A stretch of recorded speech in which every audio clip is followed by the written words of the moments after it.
4. Le véritable et les imposteurs. 5 chapitres. 1. Les fils de Caïn. 2. Les démoniaques. 3. L'unique religion. 4. Les infâmes sectes. Et 5. La bête et le faux prophète. 4. Le véritable et les imposteurs. 1. On ne peut savoir qui est l'homme qu'à partir de la compréhension de l'univers. Or, ce n'est point par la prétendue origine de l'univers des scientifiques que l'on peut être éclairé. Car imaginer les astres, et tout ce qui vit à partir de l'explosion originelle d'une mystérieuse matière venant de nulle part, c'est élaborer la science de la non-raison d'existence. Il s'agit d'un énorme mensonge dans l'ampleur duquel vous vous noyez, en perdant vos vies et l'humanité. Non, nous verrons que l'univers existe de toute éternité, et que les étoiles brillent pour éclairer et faire vivre leur monde au sommet duquel l'homme est toujours placé. Lorsque nous l'aurons démontré, vous saurez alors que le monde est fort jeune et que, comme cela est déjà écrit en Noé, c'est en raison de cette jeunesse que le cœur de l'homme se porte essentiellement au mal. Le monde qu'il bâtit alors est instable, injuste, et ne peut apporter que la fin de toute vie humaine. Toutefois, Dieu envoie son Fils juste avant que cela ne se produise, pour révéler tout ce qui était tenu caché jusqu'à son arrivée et sauver ce qui doit l'être. Ainsi, l'Apocalypse qui s'ensuit, qui est résolu et annoncé depuis toujours, servira d'éternel exemple aux réchappés. C'est pourquoi, il ne faut point confondre la fin de toute vie qu'amènerait inéluctablement ceux qui règnent, avec l'Apocalypse qui met fin à leurs pratiques insensées. Les fils de Caïn.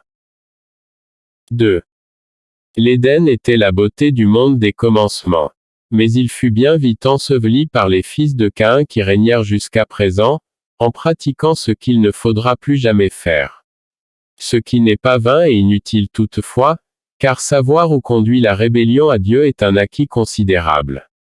Pour l'instant, il faut voir que ceux qui montèrent les mauvais chevaux troublèrent les eaux du fleuve de la vie avec leurs pieds, sans prendre garde à la prophétie qui témoigne de ce qu'il adviendrait d'eux et de leur monde rebelle. Alors, comme l'Écriture l'annonce, les nations produisirent leurs moyens de défense sans pouvoir prédire ce qui allait arriver, et persévérèrent dans leur voie sans pouvoir annoncer l'avenir. Mais voici qu'elles ne sont plus que de la paille aujourd'hui et vont brûler comme une seule tout ensemble, car il est une abomination de se complaire en elles et d'espérer dans leur voie. 3. Qui a cru à la prophétie, et qui comprend cette parole de Jean, en fin des Écritures pour ce grand jour. Venez, rassemblez-vous pour le grand festin de Dieu, afin de manger la chair des rois, la chair des chefs militaires, la chair des puissants, la chair des chevaux et de ceux qui les montent, la chair de tous, libres et esclaves, petits et grands. Condamnés ainsi et ouvertement par les Écritures, comment alors purent-ils devenir rois, chefs militaires, puissants? Peut-on être jugé de la sorte et prétendre marcher avec Dieu? Ce sont pourtant ces hypocrites montrés du doigt que vous placez à vos têtes, eux que vous chérissez. Mais il m'est demandé de les débusquer et de les chasser comme du gibier, pour le grand festin de Dieu, parce que leurs œuvres sont celles de Caïn qui sont d'une très désagréable odeur à l'Éternel. 4. Puisque l'homme n'a pu se concevoir ni se créer, il va de soi qu'il ne peut nullement établir lui-même ses propres règles pour subsister. Seul le Créateur peut les lui donner, comme vous-même placez les règles de marche au sein des machines que vous concevez. Dieu fit ainsi connaître sa loi à Moïse, afin que par elle vous puissiez arriver jusqu'au Fils de l'homme en étant saint d'esprit et debout. Mais vos pères ont jeté cette loi par-dessus l'épaule pour établir des rois et leurs lois. Étonnez-vous alors qu'il y ait autant d'injustice, de dévastation, d'oppression, de désespoir, de maladie et de cris de douleur parmi les peuples. 5. La confusion règne partout et dans tous les domaines, parce que le monde vit Babel aujourd'hui. En effet, Babel est l'image de ce monde qui élève au ciel ce qu'il ne faut pas et qui parle le même langage tout autour de la terre. Il ne peut en être autrement, parce que les hommes se confient et obéissent à ceux qui les orientent dans la même voie. C'est pourquoi vous êtes tout en train de croire à la science qui sort de l'homme, et non à la science par laquelle on existe, ainsi qu'à des libertés qu'accordent les dirigeants et non à la liberté originelle. Vous évoquez des sociétés religieuses, et jamais la religion qui consiste à pratiquer les règles de vie données par Dieu, et à s'élever ensuite jusqu'à lui pour acquérir la connaissance, et se conformer à sa volonté. Vous percevez le réel, mais vous interprétez tout à l'envers. C'est pourquoi beaucoup prétendent que la Terre n'a jamais connu d'homme aussi intelligent que ceux d'aujourd'hui. 6. Dieu, par Moïse, a prévenu l'humanité, mais l'humanité ne l'a pas entendu parce que les prêtres de Satan donnent de fausses interprétations de l'écriture, comme les scientifiques donnent de fausses interprétations du sidéral. Tout cela inverse vos jugements. Il en découle alors les ténèbres humaines, vous faisant ressembler à des hommes perdus dans une forêt obscure, qui ne trouvent point le chemin pour en sortir. En effet, aujourd'hui vous verrez car nul ne peut dissocier Dieu des religions, ni les astres des scientifiques, parce que ces hommes disent haut et fort, nous avons le privilège de la sagesse et de la compréhension. En les croyant, vous êtes désorientés et désespérés. 7. Tout cela m'occasionne beaucoup de peine, car vous ne pouvez plus envisager de vivre sans le veau d'or, qui est la monnaie, sans les villes monstrueuses qui ne cessent de grandir, sans les machines de fer qui détruisent tout, et sans ceux qui détiennent des pouvoirs et vivent d'autrui en disant, écoutez ce que l'on vous dit. Faites ce que l'on vous demande et taisez-vous. Vous faites alors ce qu'il vous demande et vous marchez en pleurant. Ce qui est un grand malheur, car dès lors que les puissants ont la main mise sur vos pays, sur vos régions et vos biens, ainsi que sur vos familles, vos enfants, vos corps et vos esprits, que reste-t-il de ce qui fait de vous des hommes? Il ne vous reste rien. Alors écoutez-moi. Après quoi, vous les innocents, vous ne serez plus des agneaux que les loups dévorent, mais des agneaux dont les loups ont peur. 8. En ce jour, la terre est comme une femme enceinte dont les enfants se bousculent en son sein. Les uns vont naître pour la vie éternelle, ce sont les saints d'esprit rendus parfaits à la fin des siècles. Et les autres périront lamentablement à cause des iniquités de leurs pères, qui se sont portés sur eux par les transgressions de la loi. Tout cela annonce de grandes douleurs, car en plus de la difficulté de naître de nouveau, il y aura ensuite la séparation des justes et des injustes. Les démoniaques. 9. Vous donc les théologiens qui sondiez les Écritures, et vous les savants qui vous penchiez sur la science, n'auriez-vous point dû informer le monde, et préparer la femme enceinte pour le jour de son difficile accouchement? N'est-ce pas ce que vous auriez dû faire avec la prophétie, qui annonçait cet événement pour la fin des siècles, ou avec la science qui le montre pareillement? Mais, habités par des démons, vous êtes davantage préoccupés par la gloire, la récompense, l'argent, et la recherche des honneurs, que vous ne l'êtes par le développement spirituel de l'homme et la connaissance de la vérité, sinon, vous seriez informés du jour de sa délivrance que je viens annoncer. 10. Vous donc qui vous nommez scientifiques, oui vous les missionnaires sans mission, la vérité va placer dans les mains des hommes un cordeau qui leur servira à mesurer votre imposture, ainsi que votre excessive vanité. Vous n'auriez point dû vous asseoir sur le trône de Dieu qui n'est pas à vos dimensions. Avez-vous des révélations à faire au monde? Il n'en est rien. Et l'Écriture en témoigne, car elle annonce un homme, l'Esprit de vérité, qui conduira la créature dans toute la vérité. Et je me glorifie d'être cet homme annoncé. Lorsque vous parlez de l'univers et de l'existence, vous ne faites qu'enfoncer davantage le monde dans les ténèbres. Vous cachez votre ignorance avec des millions ou des milliards d'années d'évolution, et de hasard qui vous dispensent de toute explication cohérente. Vous tissez des toiles de mensonges dans lesquelles les hommes se prennent et se débattent. Cependant, la science a un autre objet, et une autre fin que vous ne pouvez nullement saisir en croyant que vous êtes au-dessus de tous, et probablement les seuls êtres intelligents de l'univers. Mais avec vos mensonges, j'ai fait de vous mon marchepied et vous ne vous en remettrez pas. Bien que vos noms soient honorés dans le monde, avec les religieux et tous ceux qui règnent, vous êtes des imposteurs et les pères de l'horreur, coupable d'avoir amené les souffrances du monde et sa fin. 11. Ici je m'adresse à vous, les scientifiques démoniaques, qui avez fait de la science une affaire inextricable et une substance empoisonnée qui tue les hommes. Il suffit de regarder vos œuvres qui souillent, modifient les êtres, profanent et dévastent la terre, ainsi que les chaînes des gens et leurs fardeaux, pour comprendre ce que sont vos pensées et vos travaux. En vous proclamant savant, vous pensez pouvoir tout vous permettre, jusqu'à changer la nature, comme si la terre et ses habitants étaient les ouvrages de vos mains. Non seulement vous ignorez tout de l'existence, mais encore vous êtes convaincus d'être plus que les prophètes qui ont depuis toujours annoncé le sort de ce monde. 12. Avec beaucoup d'arrogance, vous faisiez croire aux hommes que vous seuls aviez le privilège de connaître la matière, comme les sectes religieuses leur firent croire avec d'abominables mensonges qu'elles seules connaissaient Dieu. Et voici que plus personne ne peut ouvrir la bouche. Eh bien, après avoir mesuré, pesé, compté vos paroles et vos œuvres, nous allons maintenant en estimer le prix. Si vous n'arrivez pas à saisir la science, c'est que vous rejetez le Créateur. Aussi, en vous substituant à lui, vous interprétez forcément tout à l'envers, jusqu'à affirmer que Jupiter, Saturne, Uranus et Neptune sont des étoiles manquées, alors qu'elles sont au contraire des étoiles en préparation. Vous savez boire l'eau quand vous avez soif, mais vous ignorez toujours par quel mystère elle se trouve en abondance sur la Terre.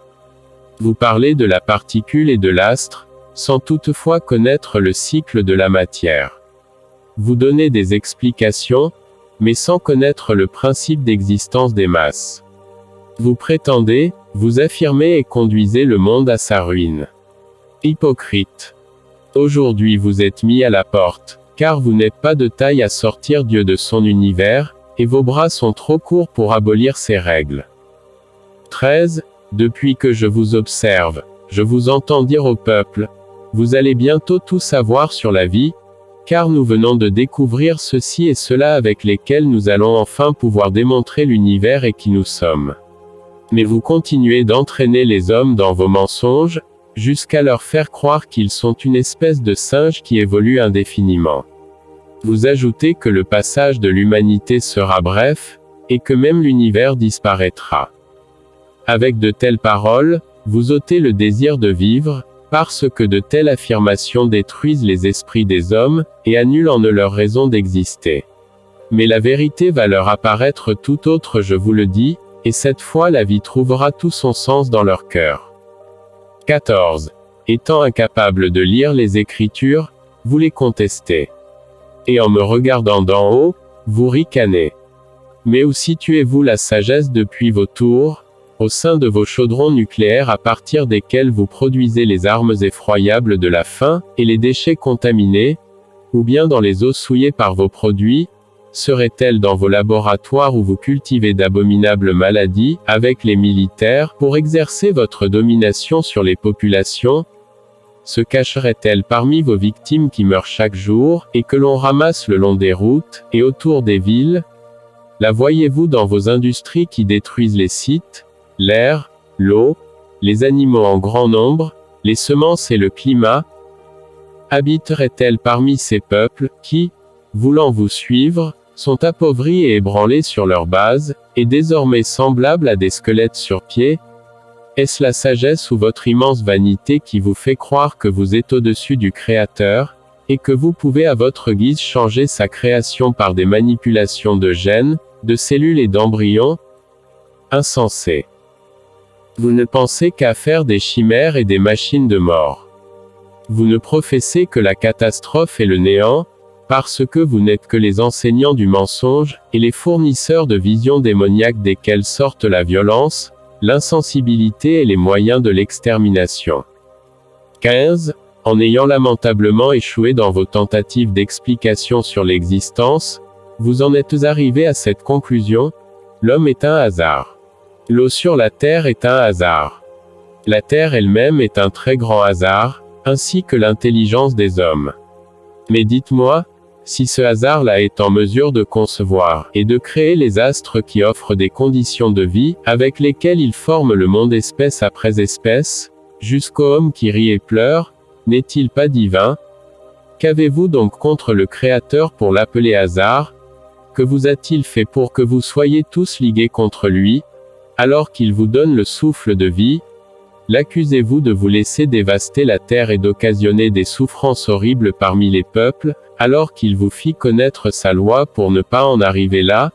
Vous avez voulu vous mesurer à Dieu pour vous faire valoir aux yeux de tous, mais aujourd'hui vous voilà vaincu par une mâchoire d'âne. 16. Misérable créature, vous me chargez d'une lourde tâche. Mais ce fardeau que vous placez sur mes épaules vous écrasera, et vous fera disparaître à jamais de cette terre qui ne peut plus vous supporter. En ne pouvant vous approcher du Créateur et de ses prophètes, vous n'aviez point cru à la venue du Fils de l'homme au jour de la fin. Mais vos œuvres vous suivent, et par vos œuvres démoniaques qui amènent la fin, vous êtes jugés. Vous allez vous en aller, car tel est l'ardent désir de celui qui m'envoie rendre la terre à nouveau habitable, et telle est ma volonté. L'unique religion. 17. Vous, qui n'êtes pas scientifique, écoutez-moi. Une minutieuse observation des êtres, et de toutes les perfections qui nous entourent amène invariablement à reconnaître l'existence du Créateur, car il est certain que les choses et les êtres n'ont pu naître de leur propre initiative. Les étoiles, la terre et le monde suscitent alors le plus grand respect pour l'être suprême qui a tout créé par amour. Et c'est ce respect, ainsi que l'amour que l'on éprouve pour ces œuvres magnifiques, qui doivent inspirer la sagesse et faire remonter du cœur de l'homme les règles de la vie que Dieu y a placées. Ces règles sont celles qui consistent à vivre libre, et en harmonie avec tout ce qui nous environne pour tirer plaisir de l'existence, sans condamner les générations à venir. 18. Mais les hommes ne se sont point souciés de ces règles, bien qu'elles fussent aussi écrites dans un livre, la Bible. En effet, sachant que l'intelligence des hommes ferait croître leur vanité jusqu'à en faillir, Dieu eut le soin de faire écrire ces règles dans un livre, pour que chacun s'y réfère, soit jugé par elles et ne s'en écarte point. Il s'agit de la loi apportée par Moïse, ayant pour but de préserver la terre, la création, et de maintenir les hommes debout jusqu'à leur jugement. Il les prévint aussi du jour où il enverrait Élie, son fils unique, séparer ceux qui lui auront été fidèles de ceux qui ne l'auront point été, parce que ce jour-là il créera un monde nouveau dans lequel il ne permettra pas aux infidèles d'entrer. Et voici que le monde est arrivé dans ce jour, grand et redoutable. 19. Il ne saurait donc y avoir d'autre religion que la religion du cœur, qui est une manière d'être et de se comporter, fondée sur la justice et le respect que l'on acquiert en étant attentif aux perfections dont on est entouré. Et il ne saurait y avoir d'autre culte que l'hommage que l'on rend au Créateur, lorsqu'on met toute sa loi en pratique, et qu'on le loue de nous avoir fait venir dans la beauté du monde des vivants. Voilà comment on doit officier pour être en faveur aux yeux de l'Éternel, et ce qu'est l'unique religion de l'homme, propre à tous les peuples sous le soleil. Il n'y a point d'autre religion que celle du cœur, car elle est universelle, et la vie de chacun. Les infâmes sectes. 20. Mais tout au long des siècles, les Écritures ont été l'objet d'interprétations diverses de la part de quelques-uns, qui s'en servirent pour manipuler les hommes, en donnant une fausse image de Jésus, pour s'emparer de sa tunique et régner sur vous. Et là se trouve l'origine de grand nombre de religions, qui se sont formées sur des rumeurs que les prêtres de Satan ont amplifiées, jusqu'à ce que le nombre de leurs fidèles augmente, et forment des églises toujours grandissantes, car ces sectes pernicieuses ne cessèrent de gagner en grandeur, et en nombre pour devenir ce qu'elles sont aujourd'hui. 21. Cependant il ne doit exister que l'Église unique que seul Pierre est en mesure de bâtir. Et je suis cet homme, le Fils, qui se voit en transparence dans toute l'Écriture. C'est pourquoi Jésus me dit, toi qui comprends et te reconnais, tu es Pierre, dans l'Écriture, suis-le, et tu viendras jusqu'à moi pour bâtir mon Église. Cela montre que la réunion des élus pour le royaume, ne peut se faire que lorsque le monde des ténèbres tient ses derniers discours, et non 2000 ans avant l'heure. Sinon, pourquoi Jésus, qui est le seul en mesure de former l'Église, confierait-il à Pierre le soin de la bâtir, Maintenant, vous comprenez. Parce que, pour que les Écritures s'accomplissent, il faut que le Fils de l'homme qui est Pierre, se lève et réunisse les siens autour de sa bannière. 22.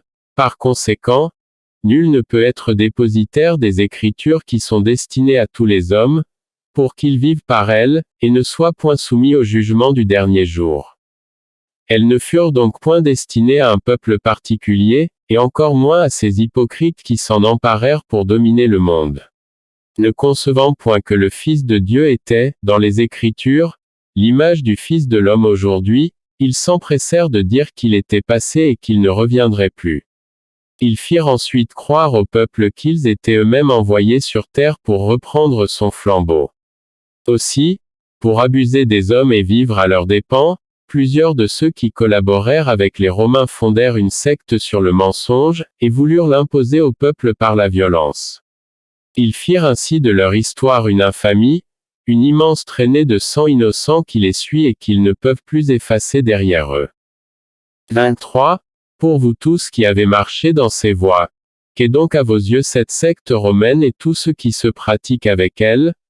Moi, il ne m'apparaît pas de différence entre des vautours, qui dansent autour d'une chair morte en se la disputant, et les prêtres de cette secte qui font la même chose autour de l'effigie de celui qu'ils voient cloué à un bois comme un malfaiteur.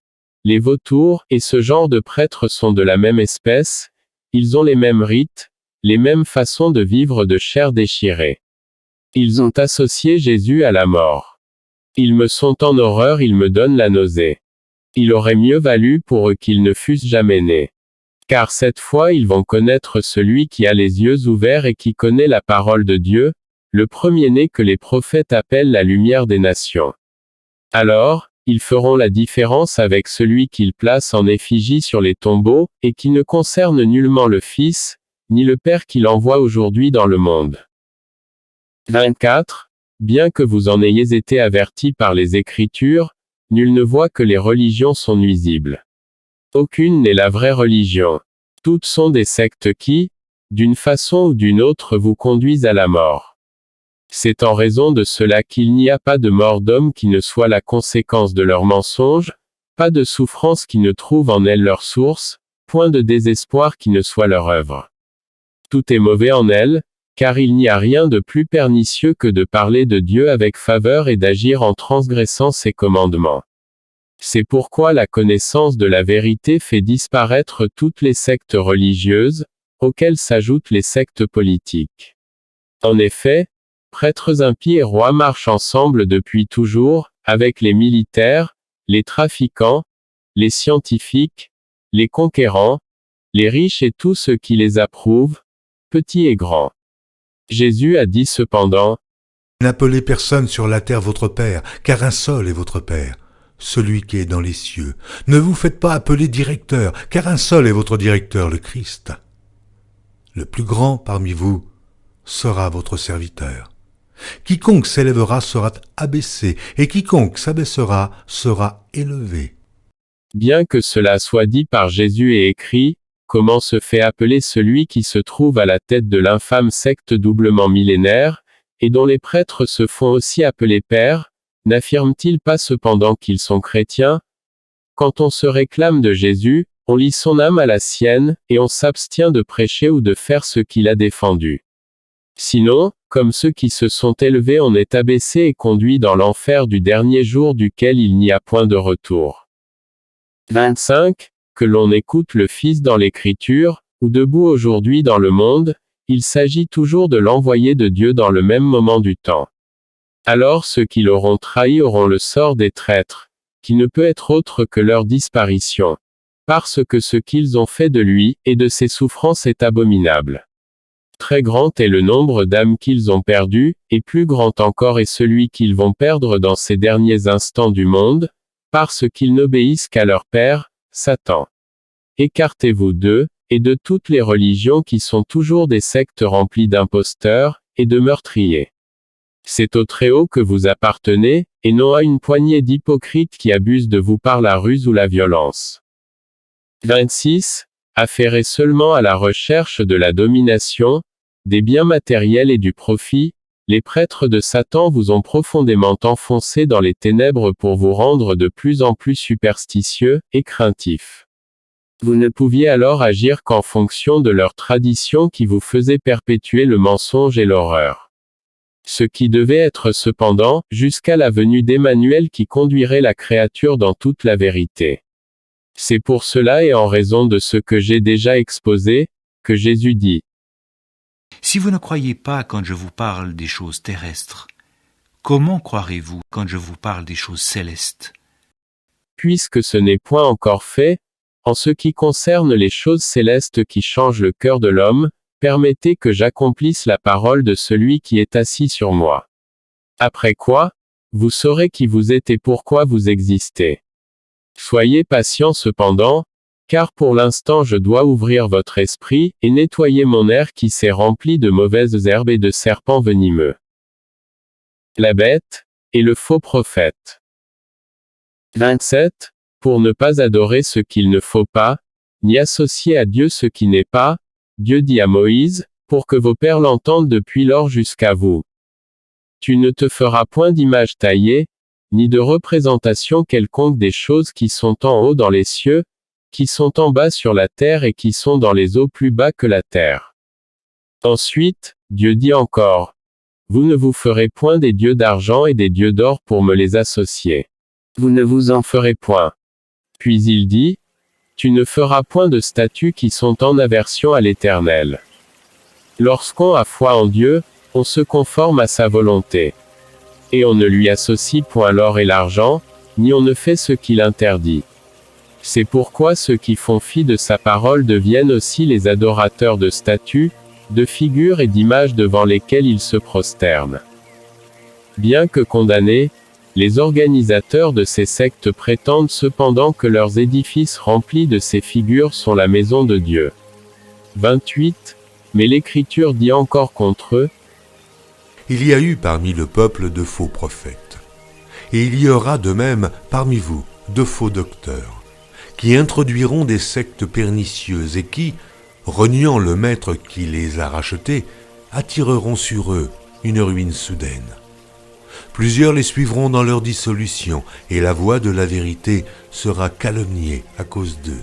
Par cupidité, ils trafiqueront de vous au moyen de paroles trompeuses. Eux que menace depuis longtemps la condamnation et dont la ruine ne sommeille point.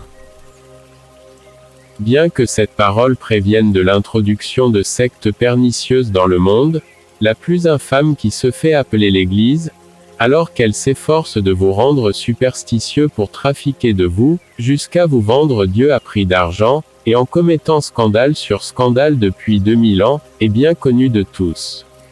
C'est la grande prostituée de la ville assise sur les 7 collines, qui est Rome, comme l'annonce l'Écriture, la mère des impudiques ayant depuis longtemps attiré le châtiment sur sa tête, et qui voit enfin sa ruine arriver.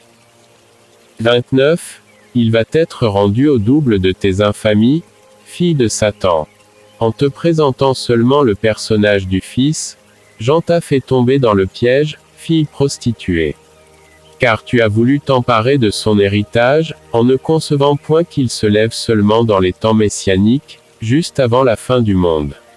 Alors, celui que tu places à ta tête dit, le Christ est mort, c'est moi qui suis envoyé sur terre pour le remplacer et poursuivre son sacerdoce. Et moi je réponds à ce faux prophète qui livre Jésus par un baiser et pour de l'argent, qu'il va éprouver des douleurs qu'aucun homme ne connaîtra. 30. À l'aide d'inquisitions, de massacres, de personnes brûlées au feu des bûchers, de guerres, de galères, d'hommes emprisonnés et d'enfants emmurés vivants avec leur mère et leur père, et autres persécutions tout aussi infâmes, tu voulus jeter l'effroi pour régner sur le monde. Par la terreur et à l'aide de mensonges, de supercheries, d'intrigues, de superstitions, de dîmes et de rapines, tu as acquis des fortunes et des biens considérables pour asseoir ta domination. Tu fis cela pendant des siècles durant lesquels tu bénis les rois de la terre, les grands, les chefs militaires, les riches et les puissants, aux yeux de tous. Tu élevas le veau d'or au ciel, tu couvris les criminels et étouffas les scandales. Ainsi, Après avoir commis les pires infamies devant la face de l'Éternel, toi, la bête qui monte de la terre, oui toi qui apposes ta marque sur la main droite, et le front des nourrissons en faisant un simulacre de baptême pour te les attacher, sache que la fin de ton règne est arrivée. Ta condamnation vient de tomber, c'est ta disparition et l'effacement de ton nom du milieu des peuples pour l'éternité. 31. Vous tous qui êtes membres de cette secte pernicieuse, écoutez-moi. Vicaire signifie remplaçant, celui qui tient la place d'un autre. De ce fait, celui qui fait croire au monde qu'il est le vicaire de Jésus et de Pierre, c'est-à-dire le vicaire du Fils de Dieu, c'est forcément que cela s'écrit Vicarius, Filii Dei, en caractère romain. Par conséquent, un tel usurpateur porte sur sa tête et dans cette appellation le nom de la bête qui monte de la terre, ainsi que le nombre de son nom, 666 mentionné par Jean dans l'Apocalypse. 32. Voici donc, en lettres chiffres romains, l'épée que Jean a placée dans la main de l'agneau pour qu'il décapite ce dragon devant ceux qui en appellent à la justice. Calcul du nombre du nom de la bête demandé par Jean. Chiffres romains.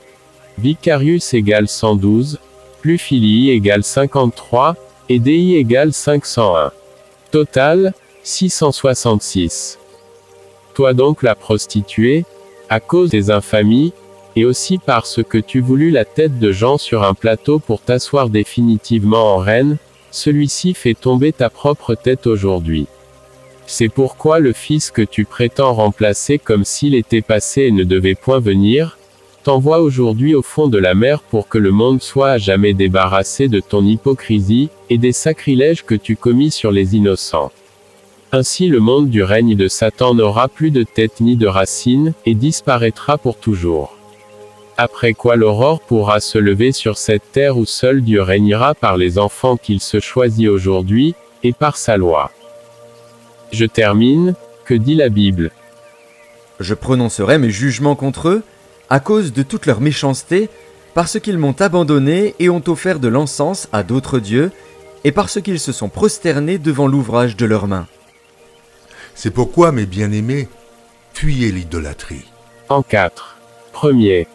Cela est bon et agréable devant Dieu notre Sauveur, qui veut que tous les hommes soient sauvés et parviennent à la connaissance de la vérité. Deuxième. Je dis cela afin que personne ne vous trompe par des discours séduisants. Troisième. Je vous exhorte, frères, à prendre garde à ceux qui causent des divisions et des scandales, au préjudice de l'enseignement que vous avez reçu. Éloignez-vous d'eux, car de tels hommes ne servent point Christ notre Seigneur, mais leur propre ventre, et, par des paroles douces et flatteuses, ils séduisent les cœurs des simples. Et le dernier, le quatrième. Prenez garde que personne ne fasse de vous sa proie par la philosophie et par une vaine tromperie, s'appuyant sur la tradition des hommes, sur les rudiments du monde et non sur Christ. Ainsi donc, comme vous avez reçu le Seigneur Jésus-Christ, marchez en lui.